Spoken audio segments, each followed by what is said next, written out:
Hello and welcome to the programme where you can help solve crime. It's live, of course. Everything you see is real, based on actual witness statements, and we hope that you may see something you recognise. As always, detectives behind me are waiting for your call, and our main number, 018118055, and as always, you may need a pen and paper. In fact, last month, well over 1,000 viewers rang us with offers of help. And before we show you this month's reconstructions, here's what's developed since then. As a direct result of last month's Crimewatch, a man has now been charged with murder. Roy Page, a 61-year-old tobacconist, was found dead at the back of his corner shop on Thursday the 18th of July. The shop was in Bedminster in Bristol. He'd run it for 10 years, a much-loved figure in a close community. Viewers 50 miles away in Portsmouth thought they recognised something in our reconstruction, and they rang to see if they could help. Their information led to a man from Port Talbot being arrested. He's now been charged with the murder of Roy Page. And we had an unforeseen development. Last month, we asked for your help to catch a man who's robbed 11 building societies in the south of England. Take the tins out of the safe and open them. I can't. The cashiers have got the only keys. You can use the spares that are taped on the back of the door. Well, despite some helpful information, police haven't caught him yet. But thanks to your calls, they have disturbed what they call a hornet's nest of other crimes which might have gone undetected. And one man has been arrested in connection with a substantial international fraud. Back in June, we asked for your help in tracing this man, David Beatles, who accepted £168,000 for machinery he never delivered. Crimewatch viewers helped track him to the West Country, where he was arrested. 3 weeks ago, he began a 2.5-year jail term.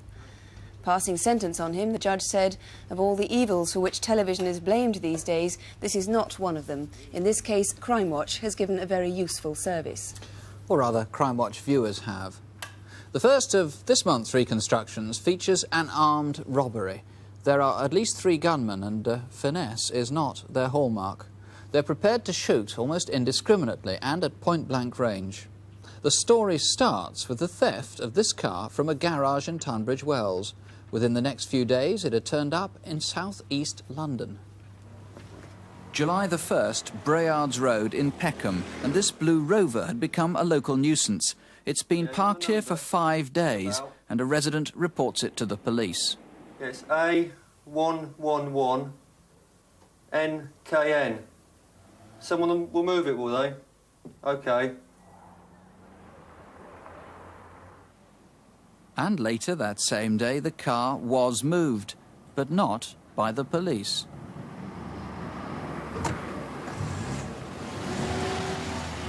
The next known sighting of the Rover was 6 weeks later. That's mid-August, parked here at Wimbush in Milton Keynes. But by now, the number plates are different.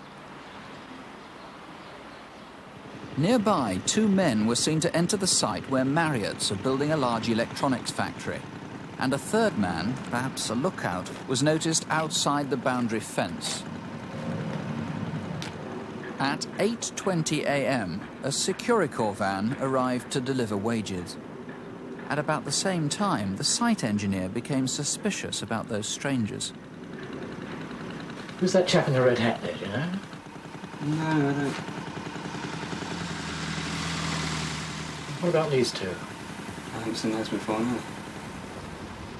Securicor had been making regular early morning wage deliveries to Marriott's for several months. They'd established something of a pattern, and the waiting strangers were obviously expecting the van to drive straight into the compound. Today there was a change of plan, and the van pulled up outside.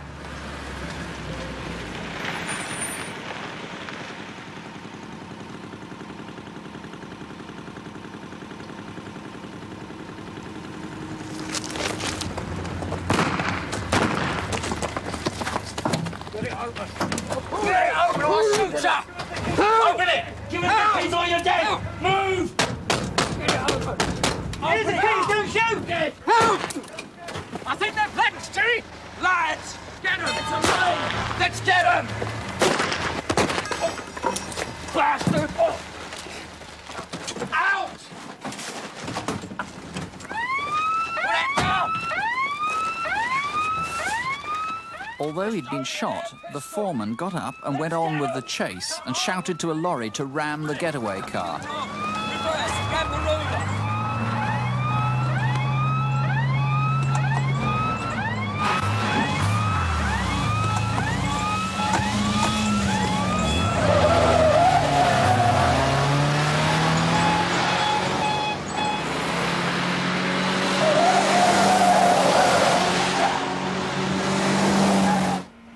Rover turned down Pitfall Road, then went left into Carter Lane.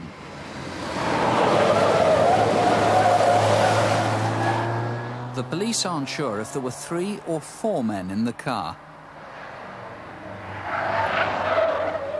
It was here at the Kiln Farm Industrial Estate at the back of Tesco's where they abandoned the Rover. It's a mile away from the robbery.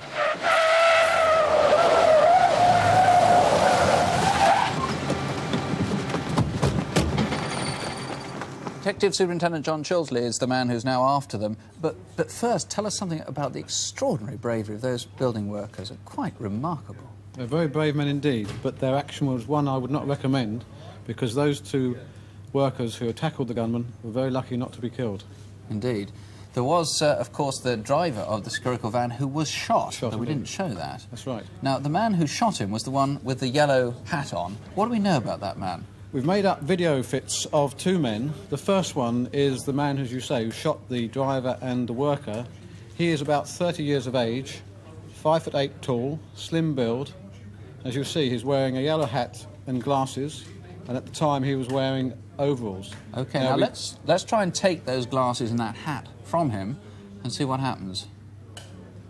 And there he is, about 30 years of age. 30 years of age. Right, and you say you've got a second video. The second one was the man who climbed into the cab of the vehicle and threatened the guard to hand over the keys and the cash.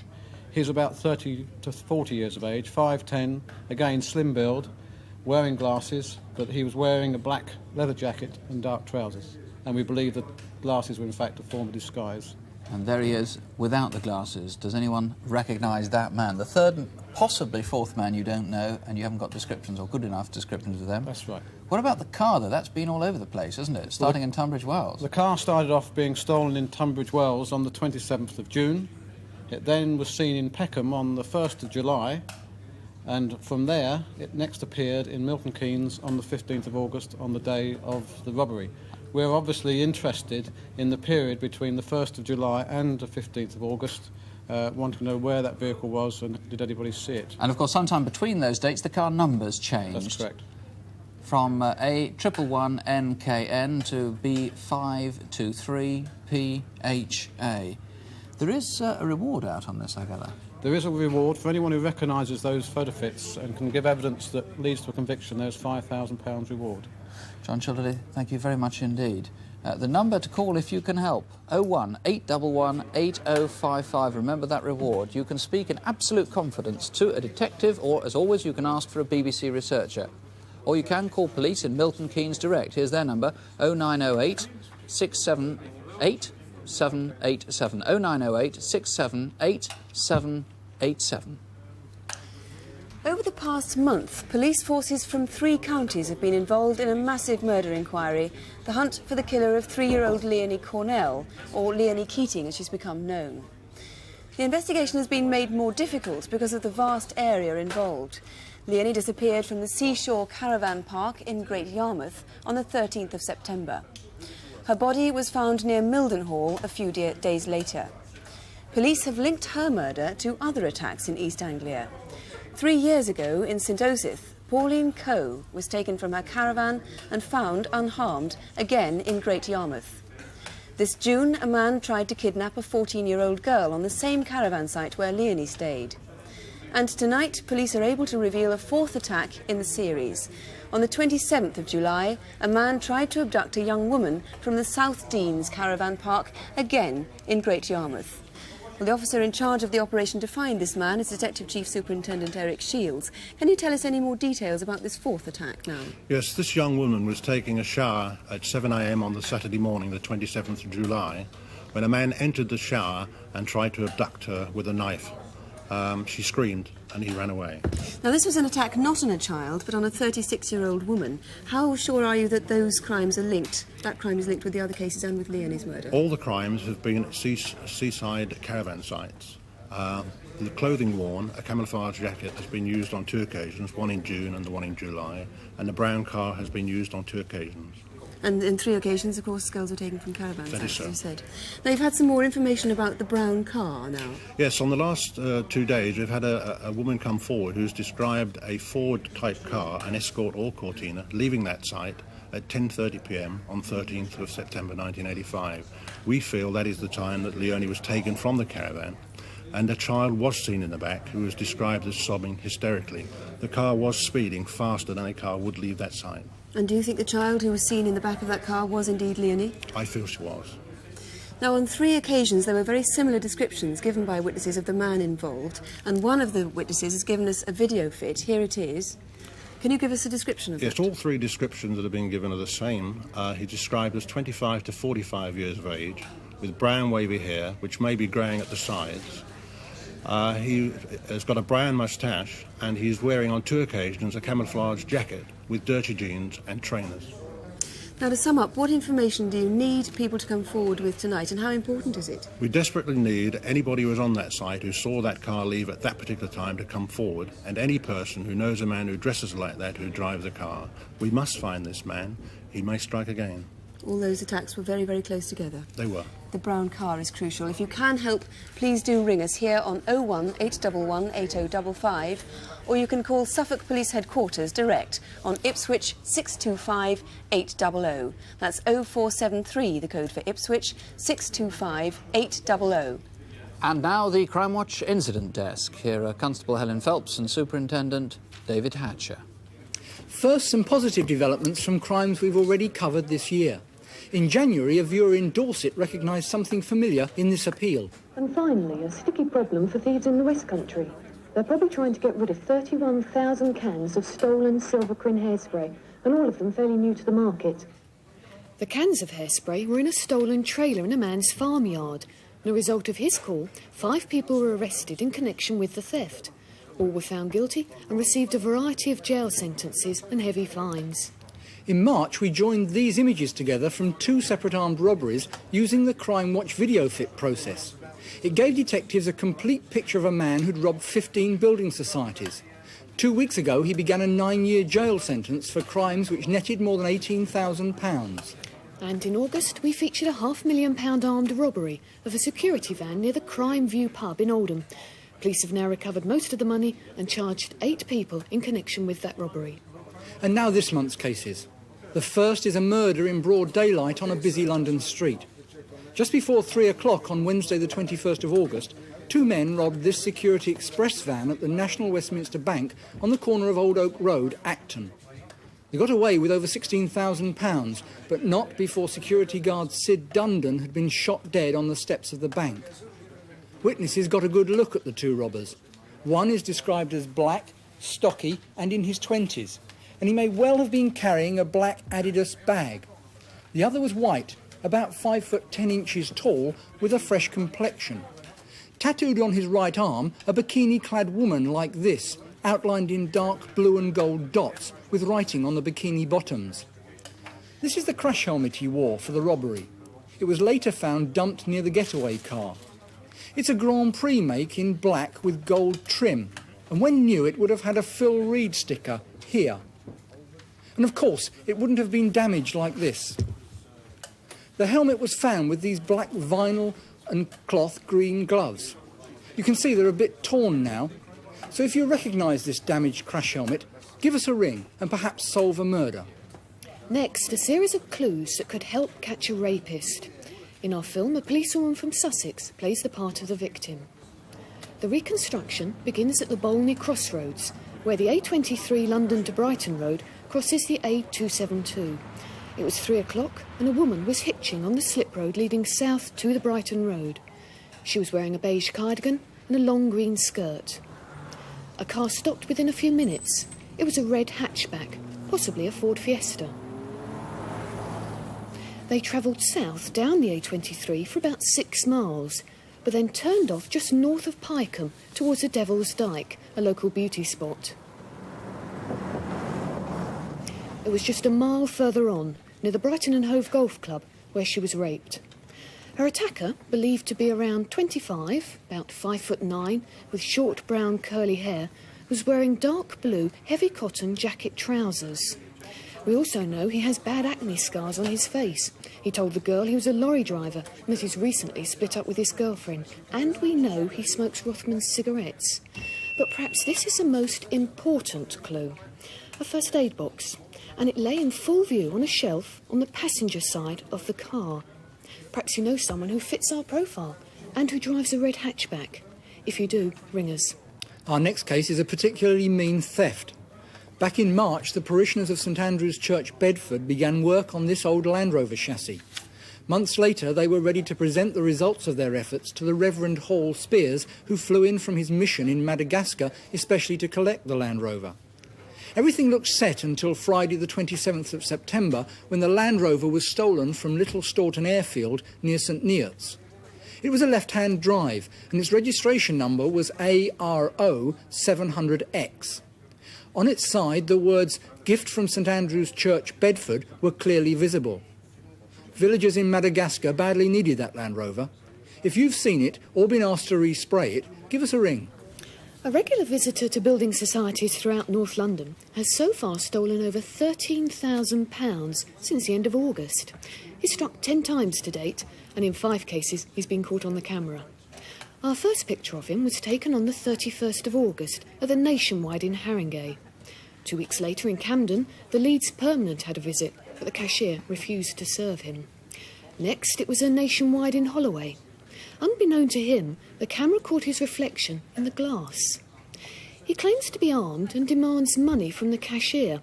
Here at the Leeds Permanent, he got away with £1,800, minus a bob or two. But the best picture was taken just 6 days ago in Hampstead Gardens suburb. He's between 25 and 35 years old, about 5'8" tall, and has a varied taste in hats. Finally on the incident desk this month, cast your mind back 20 years to the heyday of British football. Giles. And yet inside foot, there's Quicksall. Oh, and there's present for Quicksall, who's got number 3.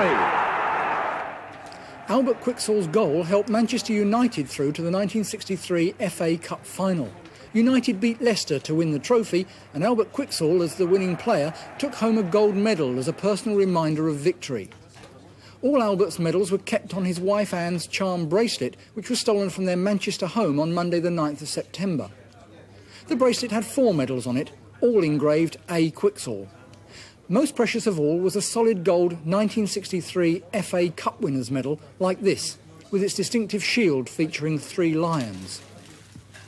Then there was his Division 2 Championship medal. This one's a base metal replica of the gold original, bearing the inscription, the Football League Champions Division 2. And look at this finely detailed Silver League representation medal. 2 like this were stolen. The market price for all these medals is very low, but to the Quicksalls they're priceless. If you've seen them, or anything else on this month's incident desks, please give us a call. The number to ring if you can help is 01811 8055. 01811 8055. Detectives have been baffled for over a year now by the death of a London woman, Beverly Trendle. Police found her body in her flat about a month after her death. She'd been stabbed. Beverly's diary and some of her personal letters were missing. Exactly when she died is not certain. What is known is that from Halloween onwards, October the 31st last year, Beverly wasn't seen again. Why she died is a mystery too, unless you can remember something which could lead police to her killer. Beverly's mother, Betty, agreed to appear in our reconstruction in the hope that something might jog your memory. You just feel so cold inside, you know, it's such a dreadful thing to happen, and not knowing what's happened or who's done it. And this is the awful thing about it, I think. She didn't flit about with a lot of people and get involved in different things. You know, you just can't understand why. Beverly Trendle lived in a council flat on this estate in Northolt, West London. When she moved here 4 years ago, she'd been very pleased to get a place of her own. Beverly's flat was very compact the way she'd worked it out. Everything was worked out to a definite degree, you know, so that she had everything just where she wanted it and there was nothing sort of out of place, really. She had this large book, like an exercise book. I think she would have put in it the things that happened, particularly from day to day, that, or something new had occurred, she would put it in there, that sort of thing. She was very precise, and she did enjoy her privacy very much. This is the reason that she never told people to casually drop in.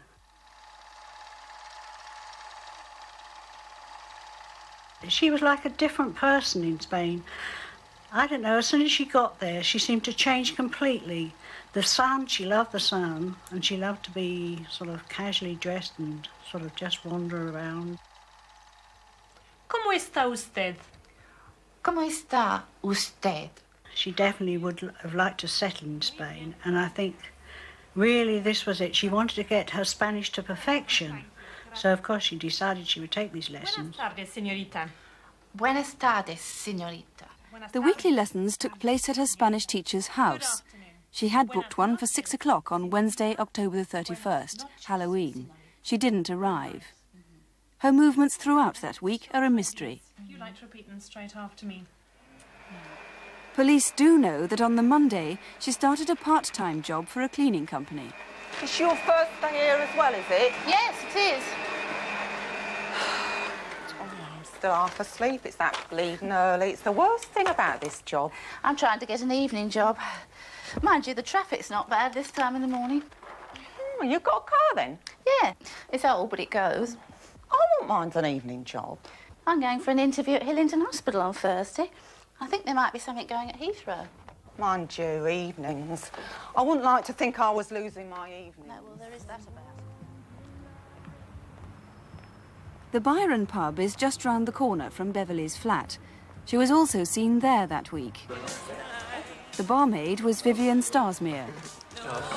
2 halves of lager, pineapple and orange, please. She remembers taking that order from a man in his 30s who was having a drink with Beverly and 2 other people. None of her companions that night have been seen since. Pubs were a place of often meeting somebody or just going to dropping in with somebody, but they weren't somewhere that she went sort of all the time or even say once a week. Isn't he lovely? You can always see his beard gut in photos. He says it's the way he's sitting. Well, he looks all right to me. I'll bring some of mine in tomorrow, if you like. Who's that, then?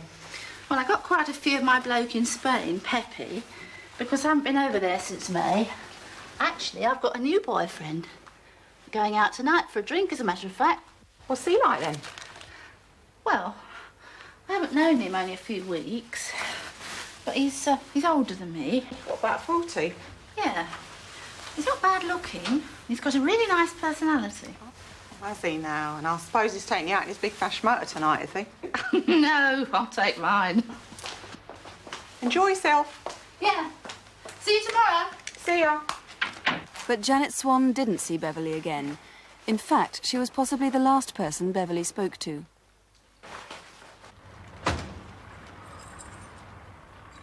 We know she went home that Wednesday after work.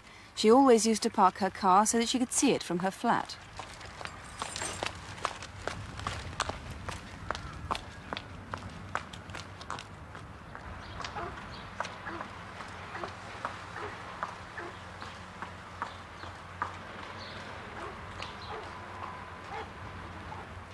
It could have been that afternoon. Certainly it was one day around then that a neighbour remembers seeing something that surprised her. A rare visitor in Beverly's flat.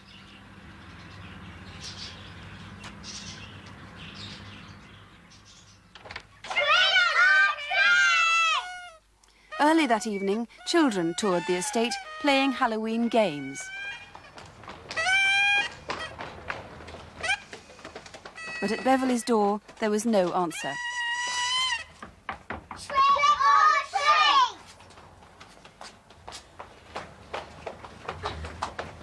I feel now at this stage, if something can be done, I owe it to her for her sake, and also for maybe somebody else.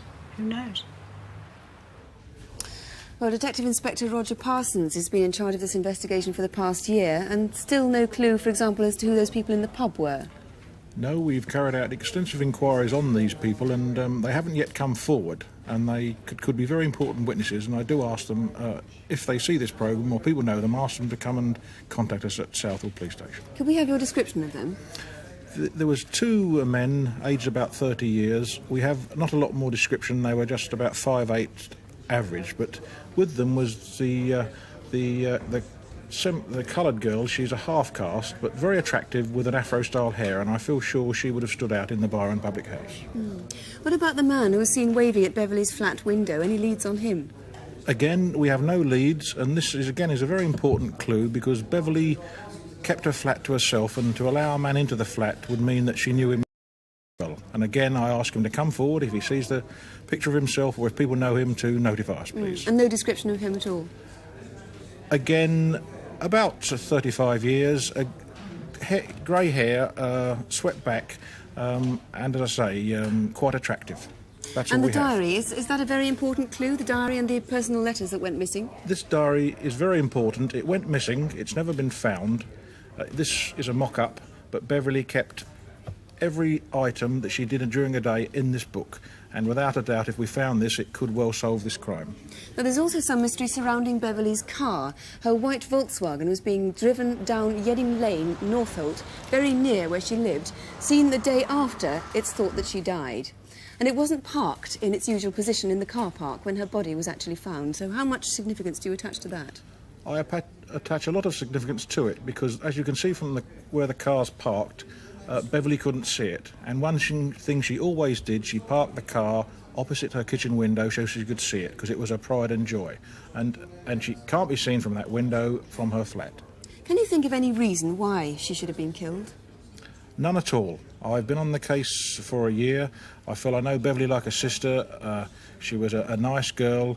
She had very few friends, but most friends, they liked her, and there is no reason why this has occurred. And I ask people to come forward and help us on this inquiry. Yes, we need the people in the pub, and we need the car, and we need the man in the flat. If you can help, give us a ring on 01 811 8055, or ring police direct at Southall Police Station. The number there is 01 900 8147 or 8148. That's 01 900 8147 or 8148. Now, some faces you may recognise, and if you do, please let us know. With this month's photo call, David Hatcher and Helen Phelps. First on photo call this month, detectives want to talk to this man, Thomas Mooney, about a murder outside a London pub. It happened at the Artichoke pub in Camberwell Church Street, where a man was shot dead just after 10 o'clock on Tuesday, the 28th of May. Thomas Mooney is 23, 5'11" tall and has fair hair. He's of Irish descent but has a London accent. If you've seen him since May or know where he is now, please ring us. Next on photo call, this man who's wanted by police forces in 3 counties. He left this picture behind at a bank in Chester when he tried to cash a number of stolen travellers' cheques on Friday, August the 30th. The photo was on this Belgian national identity card, naming him as Michael Stephen White. So he could be a tourist or a foreign businessman, or perhaps just posing as one. Chester police think he'd been in the Hampshire and Dorset area in mid-August. He was then calling himself Johan Leon Bucarat. Whatever name he uses, if he slips you his calling card, or if you know him, give us a ring. Police in Gwent are anxious to trace this woman, Christine Lane, who's been missing for 16 months. She was last seen at a home on the Gare estate in Newport on the 6th of June 1984, but none of her family have heard from her since. Christine is 35 years old, 5'6" tall, with brown hair and a scar on her left cheek. If you've seen her or any of her other photo call faces, please let us know. And here's the number if you think you can help. 01 811 8055. Again, 01 811 8055. Our last case is a robbery, and it's one police think may involve a gang who've been responsible for several other crimes. The victim was a businessman, Andy Christian, who owns a company in Liverpool that runs coach trips throughout Britain and Europe. A couple of months ago, he was attacked and injured, and it's the unprovoked use of violence that makes it so important that this gang is caught. Our reconstruction begins 2 weeks before the attack, when, perhaps it was just by coincidence, his company was broken into. On Thursday, the 1st of August, Andy Christian was making up wage packets and the foreign currency his coach drivers would need for their trips to the continent.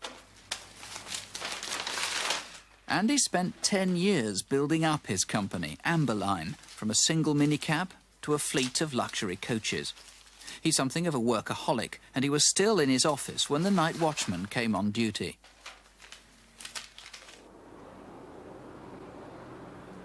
Andy's offices are close to Speke Airport. There's a company garage and a 24-hour petrol station. His home in nearby Woolton is about 10 minutes' drive away. He's lived there in an old converted lodge house for 15 years.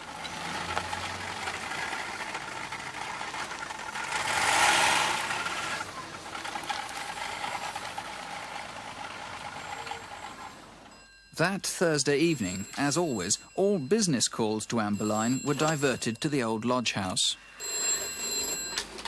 Amberline. Yeah? Can I have your name and address, please?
They escaped with £16,000.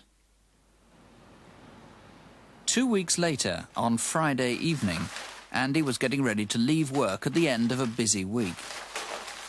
He'd not had time to put his takings in the building society, and because of the recent break-in, he decided to take the money home.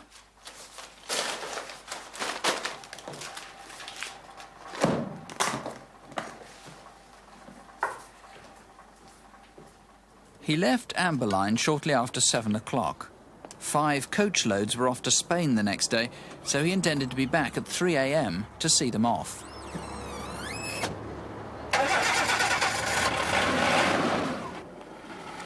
He'd been to the city centre to post his pools coupon. The new football season began the next day. He finally reached home at about 10 to 8. But someone was waiting for him.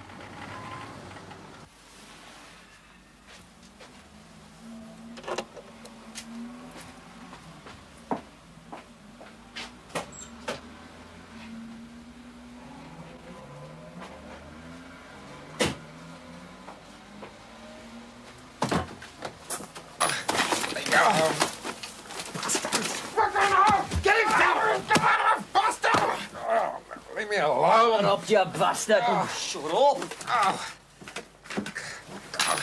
Let go. Get his wallet! Leave me alone. The money's in the briefcase. Oh.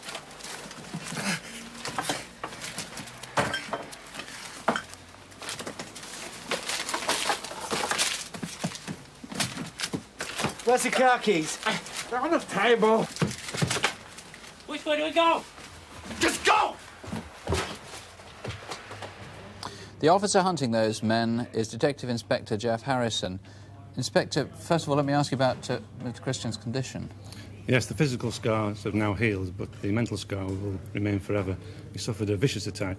I remember it for the rest of his life. I mean, he offered no resistance, and yet they attacked him quite strongly. They did, yes. A nasty now, attack. Was it just coincidence he'd taken all that cash home that night? Could they have known? Well, since the first burglary, he took the money home because he had to pay the drivers out on the Saturday morning. So that was the second Friday that he had taken so much money home. Right, I take it he takes precautions now. He's completely changed his security system. Right. He's now using the services of a private security firm. Another coincidence, or was it the break-in 2 weeks before the assault? No, from inquiries we've made and information we've received so far, we believe that these 3 men are part of a group of 10 or 12 men in the southern Liverpool area who are committing similar offences. A gang of 10 or 12? That's what we believe so far. Now, how can viewers help find who these people are? Well, we're after information. Stolen in the second attack was the gentleman's wallet, a black leather wallet with the initials JAC in gold lettering. That wallet contained £3,000 in £50 notes. Now, presumably the wallet would have been discarded after they took the money. We hope so, and we hope for information regarding its whereabouts, yes. OK, so wallet with JAC, or those letters removed from it. And what else have you got there? Also stolen from the attack was the gentleman's Daimler car key ring and 4 car keys. Right. So anybody who's found that discarded anywhere. And the money that was in there, the £3,000, was that in any set denomination, or are you just looking for a lot of money? They were all £50 notes in the wallet, and we're hoping for information that anyone's seen used in the area spending £50 notes in public houses, off-licence shops, etc. Now, as we said in the film, he was an hour late or so getting home that evening because he'd been into town. So presumably they'd been hanging around waiting for him.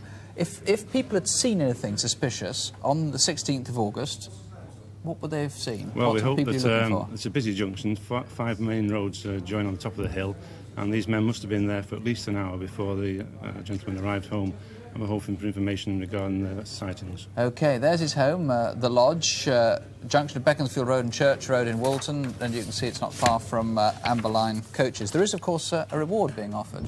Yes, this is a vicious attack with hardened criminals, and Mr Christian has offered a reward of £2,000. Right, well, there you are, £2,000, no questions asked. If you can help us find these people, help the police arrest them. If you think you can, ring us here in the studio, 811 8055, 01811 8055, or ring Merseyside Police at Belle Vale Police Station. That's Liverpool 777 4283. That's 051 777 4283. All the numbers we've given you tonight are on CFAX as usual, and they'll be there all this week on page 186. If you can't get through to us or you don't have access to a phone, please write to us. Here's the address: Crimewatch UK, BBC Television Centre, London W12 8QT. And finally, an urgent appeal from detectives involved in a murder hunt in West Yorkshire. This laundry ticket was found 10 days ago in a car boot, and with it was a body. That of a man called Sandy McClelland. Now, the ticket is tiny, it's about 2 centimetres square, and it's salmon pink in colour, with the marking F, quarter, 20/6 on it. If you recognise that ticket, please do ring Leeds Police, 0532 43 2228. That's 0532 43 2228, or of course ring us here in the studio. That's it, except to say we'll be back with the Crimewatch update at 11:35. I can tell you we have some very, very strong news coming in, particularly on that robbery in Milton Keynes. We'll tell you about that at 11:35. Just to add a familiar word of comfort, we've shown you some nasty crimes tonight. If they give you the impression it's not safe to go to sleep, please do take heart. Latest figures show, in fact, that in real life, unlike television, less than 5% of crimes involve any violence at all. So it really is rarer than people think. Don't have nightmares, do please. Sleep well. We'll be waiting for your call. For the moment, good night.